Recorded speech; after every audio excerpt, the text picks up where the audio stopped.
I am DM Zone. This is Gabriel Oasis. Let's talk about the dead at the haunted beginning. Okay, guys, so I'm going to start this from a little bit different perspective, as I often do. I'm going to start it from the families. If you've watched my other videos, you've heard me talk about that ones that were there. So let's talk about it from the families, a little bit of what their stories are. But then we'll go ahead and end with who the actual person that has died. Well, we'll talk. I'll name the person, and then I'll talk about the family. All right.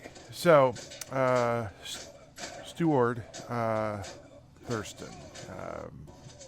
Family comes from Thurston Meats inside Abcis. Uma, how do you pronounce that? YMMA, a widower, or yes, and mother to her two sons, Solward and Oslick. Oslick Thurston did not take Steward's death very well. The nature of him being a butcher and being butchered by animals and eaten has made it more personal and weird for him, and he's not able to rationalize it, shall we say. If he'd been killed in war, it'd been way better. His mother's been affected by night terrors and become sick with fever, leaving her grieving for her son at the butcher shop. Her grieving son at the butcher shop, basically defending for himself and her at the same time, and to keep the business going. He is not used to the paperwork side of things, as his mother did that after his father passed, and he is still burdened with all the normal work that goes on in a butcher shop. He finds peace in his work, though, is able to muscle through the pain, and even though he can't take care of himself very well or his mother because of how little time. However, there's call a friend, or whatever you want to say, an ally in all of this. Gil Hillward from the Giant Tooth Inn and Smokehouse has been able to provide comfort and several warm meals for Yema. If you remember, Gil's son was also missing. So we'll get to that in a minute. If the party asks Yema if they can help in any way, she basically sends them to duties that are away from her. She doesn't necessarily blame the adventurers. She just wish the adventurers had been more successful. Solward will allow the party to make purchases, but then suggests to keep it brief and to only speak to him, as his mother is a little affected at this point in time. So they don't have necessarily the best rapport with Thurston Meats anymore. With time, that could change. Another one that has gone missing and has ended up dead is Tillman Edwolf from Edwolf Boots and Cloaks. His girlfriend Aubrey Fletcher mourned the loss of the Edwolf child. They have both gone through the normal grieving process a while back, as he's been gone for many weeks, months maybe, and they were sadly not expecting different news. They were hoping, but they didn't have any high expectations. Wisecar Edwolf will provide the party with blankets made from goat hair, which have come in and that they were saving for special ceremony if anything positive were to come. Well, since nothing positive did come, they feel the need to still, Wisecar feels the need to still give the cloaks away. These cloaks aren't magical, but they do have a extraordinary ability, which isn't really something they covered in BX D&D. They just allow DMs to kind of come up with their own things. So that's what this is. These will be white goat hair cloaks, be the name of them. And they'll be able to adjust the temperature by positive or hotter by 40 degrees. And he'll give one to each one of the party members. We'll talk about the Rothschilds real quick. So, Elfrin Rothschild was one of the sons. He had a sister named Audrey. Hutch was the father. Hutch lost his wife about 15 years ago to unknown causes. She was murdered. They now believe maybe it might have been Bartol Rodemus. Bartol, that would have been Bartol's niece. The Rothschild family is, of course, sad, but they're eternally grateful they're able to have a gravesite to bury their child. Audrey would like her mother's journal back and hugs each of the party for slightly longer than what would be considered normal. She then thanks them specifically, each individual one of them, in a very specific message for that person, I should say, and wants to know the source of evil and kind of seems determined to seek justice in her way. Her father, Hutch, tries to dissuade her, but she has a very strong mind and a strong will. She essentially, you kind of feel like she's trying to extract information for whatever reason, probably to seek revenge on the were-rats that took her possibly mother's and for sure her brother's life. Alright, so let's go ahead and get to the Giant Tooth Inn. Here you have Garen Hereward. If you remember, he was very full of life, had a story, talked about how he got the giant tooth and all that type of stuff. Life abruptly changed for him, though, when his son died, his only heir. He had total faith in the adventurer going to save his boy, and when that didn't happen, it emotionally crushed him. He was unable to get out of bed for literally days.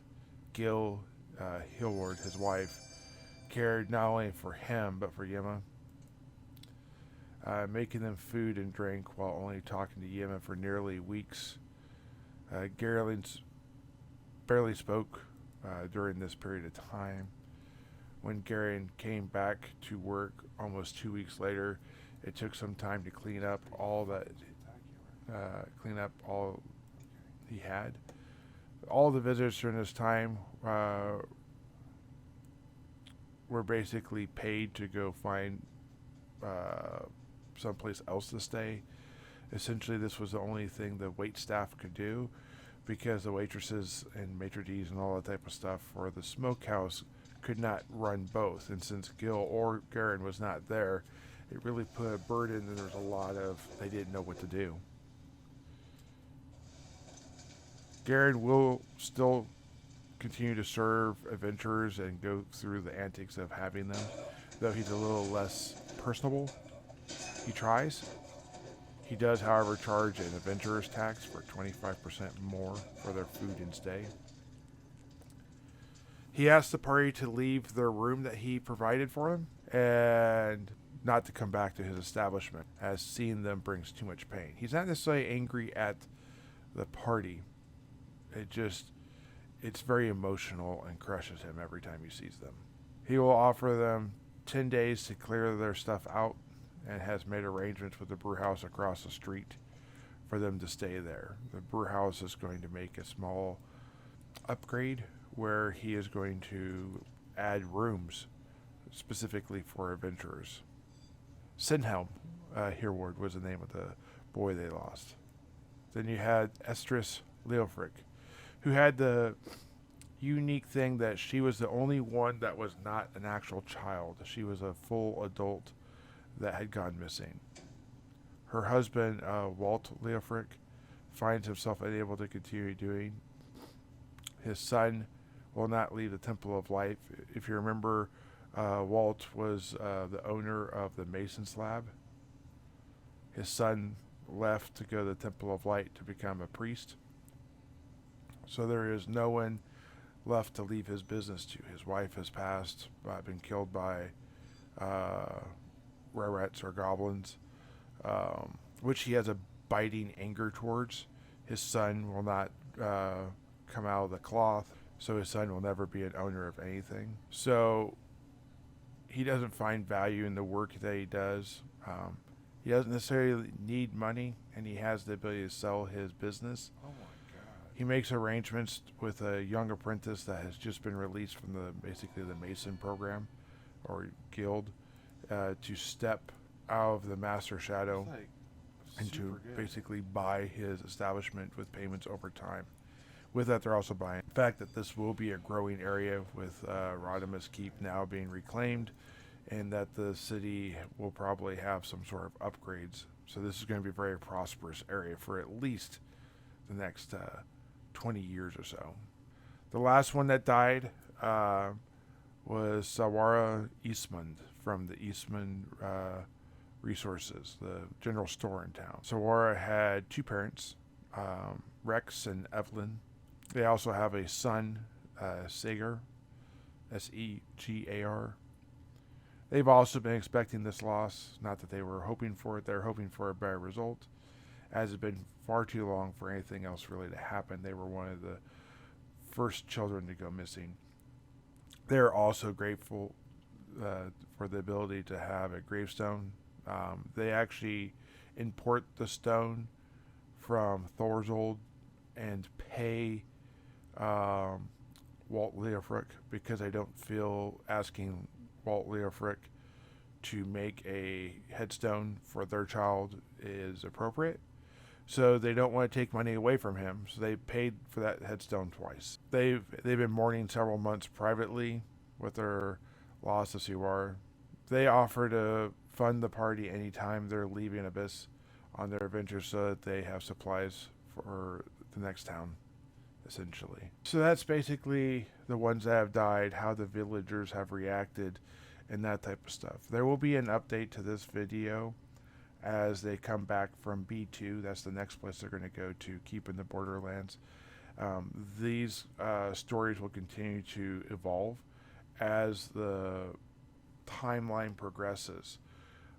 That will mean that some people within the list of dead and surviving the family members will become or be offered as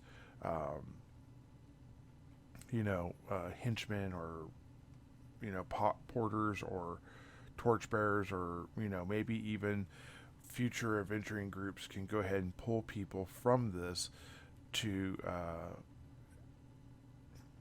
have a good step into the group. And that's kind of what I wanted to do with this part here, was to build a rich backstory that people could be like, I like the Siwar, I like that idea. Maybe he has a cousin, and then we go that way, and then you can have a nice way to step in. And when that happens, I'll let you guys know what that happens. But anyways, guys, look for The Living. Hopefully that will be next week. Sorry, it's been a little bit of a delay since this has all come out. I've had a tremendous amount of things come up. I know you don't want to hear that. I apologize. So if you got any value to this, if you're looking forward to the next one, you might subscribe. Appreciate you guys watching. Keep rolling those dice, and see you in the next one.